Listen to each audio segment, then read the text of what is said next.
السلام عليكم haddaad ku cusubtay kanaalka Nafaqa Channel fadlan taaba calaamadan subscribe-ka halkan intaas kadib wax kasta oo aanu soo dhignaa si uu kuu soo gaadho taaba calaamada gambaleelka ama challenge-ka halkan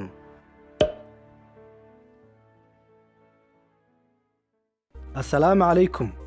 maanta waxaynu ka hadlaynaa sababta liindhanaanta loogu darsado shaaha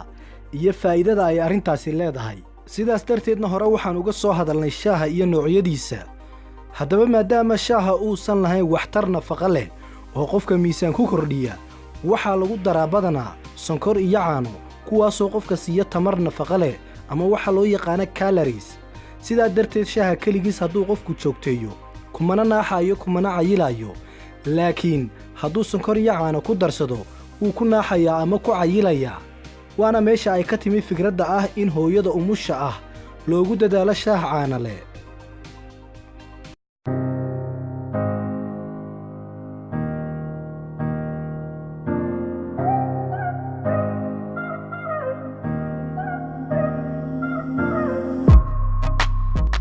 haddaba daawadayaal qofku hadduusan rabin inuu shaaha sonkor iyo caano ku darsado isla markaana rabo shaaha faa'iido nafaqeed inuu ka helo waxaa lagula taliyaa in lagu daro shaaha liindhanaan sababtoo ah liindhanaantu waxa ay kobcisaa oo siyaadisaa faa'iidooyinka kale ee laga dhaxlo shaaha kuwaasoo ah awoodda sunsaarista ee loo yaqaano antioxidant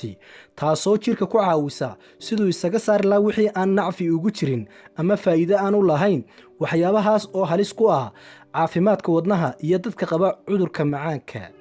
geesta kalena liinta waxaa ka buuxa macdano iyo fiitamiino kuwaasoo ka mid yihiin maadooyinka folate potassium magnesium iyo fiitamiinka loo yaqaano thiamine waxaana la ogaaday haddii liinta lagu daro shaaha faa'iidadaas way sii bataan markii shaaha iyo liintu ay isla falgalaan waana sababta loogu taliyo in shaaha iyo liinta la isku daro wuxuuna aad u sii fiican yahay hadduu shaahaagu yahay mid bilaa caana ah oo bilaa sonkor ah dhinaca kalena waxaa jirta daraasad la sameeyey oo lagu ogaaday markii shaaha caadiga lagu daro liindhanaanta in faa'iidada laga helaya ay u dhowdahay ama ay u dhiganto faa'iidada laga helo shaaha cagaaran haddaba haddii aadan heli karin shaaha cagaaran ku darsado liindhanaanta shaaheenna guduudka ama casaanka ah waxaa kaloo jirta daraasad lagu sameeyey dalka Jarmalka oo lagu ogaaday in caanaha ay ku jiraan walxo loo yaqaan kaysin kuwaasoo hoos u dhiga awoodda sunsaarista ee shaaha ee loo yaqaan antioxidant ee laga helo shaaha haddaba markaa inta caano lagu darsan lahaa ha lagu dadaalo liindhanaan taasoo awoodda shaaha sii laba jibaaraysa geesta kalena dadka aadka u jecel cabista shaaha oo haddana raba inay miisaanka iska ridaan ama sonkor qaba waxaa lagula taliyaa in sonkorta beddelkeeda ay shaaha ku darsadaan liindhanaanta maadaama eebbe uu ku abuuray liindhanaanta sonkor dabiiciya oon waxba u dhimayn macaanka laguna cayilayn sidaa daraaddeedna haddii aad ka mid tahay dadka liinta ku darsada shaaha maanta wixii ka dambeeya macno gooniyaha ku yeelata arrintaasi